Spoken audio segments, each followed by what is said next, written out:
안녕하세요. 법대로 내 맘대로 박찬계 법무사입니다. 제 영상이 유익하셨다면 구독을 꼭 눌러주세요. 오늘 제목은 주주총회 의사록에 해임 사유가 구체적으로 기재되지 않고 해임된 이사는 회사에 손해배상을 청구할 수 있을까요? 입니다. 주식회사는 선임한 이사를 언제든지 주주 3분의 1 이상의 주주총회 출석과 출석 주주 3분의 2 이상의 결의로 해임할 수 있습니다. 그러나 이사의 임기를 정한 경우에는 정당한 이유 없이 그 임기 만료 전에 해임한 때에는 그 이사는 회사에 대하여 해임으로 인한 손해배상을 청구할 수 있습니다.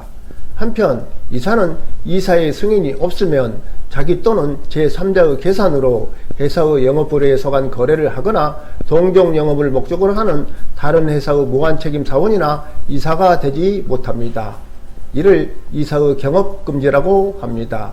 이사가 경업금지를 위반할 경우 회사는 이를 이유로 해임할 수 있고 이사에 대하여 손해배상을 청구할 수 있습니다. 그렇다면 경업금지 의무를 위반한 이사에 대하여 주주총회에서 해임 결의를 하면서 이를 해임 결의 사유로 삼지 않고 주주총회 의사록에도 경업금지 의무 위반을 해임 사유로 기재하지 않았을 경우 이는 정당한 이유가 없는 해임이 되고 이로써 해임당한 이사는 회사를 상대로 손해배상 청구를 할 수 있는지 문제됩니다.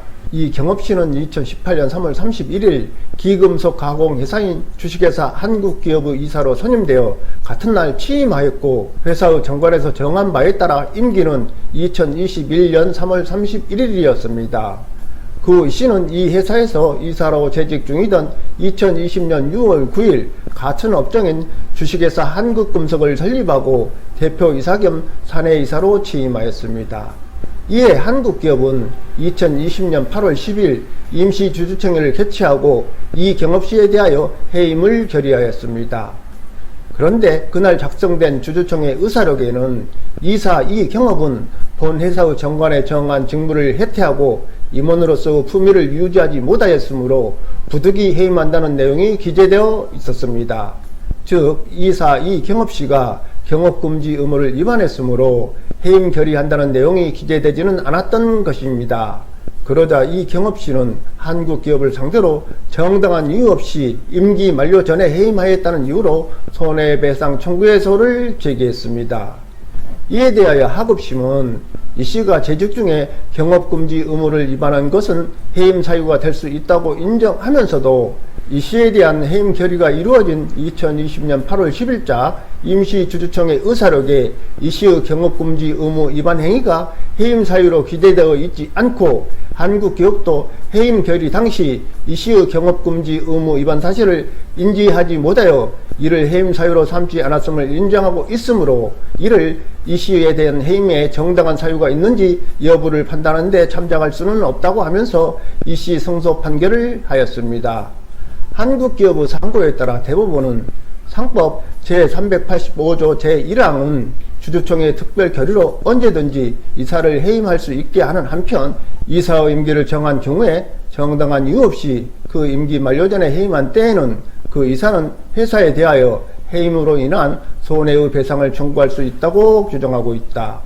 이는 주주총회에 의한 이사 해임의 자유를 보장하는 한편 임기가 정해진 이사의 임기에 대한 기대를 보호하기 위하여 정당한 이유 없이 임기 만료 전에 이사를 해임한 때에는 회사가 손해배상 책임을 부담하도록 함으로써 주주의 회사에 대한 지배권 확보와 경자지의 안정이라는 주주와 이사의 이익을 조화시키려는 규정이다. 여기에서 정당한 이유란 주주와 이사 사이에 불화 등 단순히 주관적인 신뢰관계가 상실된 것만으로는 부족하고 이사가 법령이나 정관에 위배된 행위를 하였거나 정신적, 육체적으로 경영자로서의 직무를 감당하기 현저하게 곤란한 경우 회사의 중요한 사업계획 수립이나 그 추진에 실패함으로써 경영 능력에 대한 근본적인 신뢰관계가 상실된 경우 등과 같이 당의 이사가 경영자로서 업무를 집행하는 데 장애가 될 객관적인 상황이 발생한 경우를 의미한다. 이 조항에 따라 회사가 이사에 대하여 부담하는 손해배상 책임은 회사의 고의나 과실을 묻지 않고 그 책임을 인정하는 법정 책임에 해당한다. 이러한 상법 제385조 제1항의 문헌 내용과 규정 취지, 손해배상 책임의 법적 성질 등을 고려하면 정당한 이유가 있는지 여부는 해임 결의 당시 객관적으로 존재하는 사유를 참작하여 판단할 수 있고, 주주총회에서 해임 사유로 삼거나 해임 결의 시 참작한 사유에 한정되는 것은 아니다라고 하면서 항소심 판결을 파기환송하였습니다. 즉, 주주총회 결의 시 해당 이사가 직무에 관하여 행한 구체적인 부정행위 내용이나 법령이나 정관에 위반한 구체적 사실을 적시하지 않거나 해임 결의에 참작할 사유가 없더라도 이미 해당 이사의 직무상 부정행위나 법령, 정관 위반 사실이 있었다면 이를 해임된 이사의 회사를 상대로 한 손해배상 청구 소송에 있어서 해임에 정당한 사유가 있었는지 여부를 판단하는 데 참작할 수 있다는 것입니다. 실무상 이사의 해임을 위한 주총 안건 상정 시 해당 이사의 구체적인 직무상 부정행위나 법령 정관 위반 사실을 적시하지 않고 이사 아무개가 그 직무에 관하여 부정행위 또는 법령이나 정관을 위반한 중대한 사실이 있음이라고 적시하며 주총 의사록에도 이와 같이 기록하곤 합니다. 한편 대법원은 회사의 이사가 회사와 동종 영업을 목적으로 하는 다른 회사를 설립하고 다른 회사의 이사 겸 대표이사가 되어 영업준비 작업을 하여 오다가 영업활동을 개시하기 전에 다른 회사의 이사 및 대표이사직을 사임하였다고 하더라도 경업금지 의무를 위반하는 행위이다라고 판시한 바 있습니다. 오늘은 여기까지입니다. 감사합니다.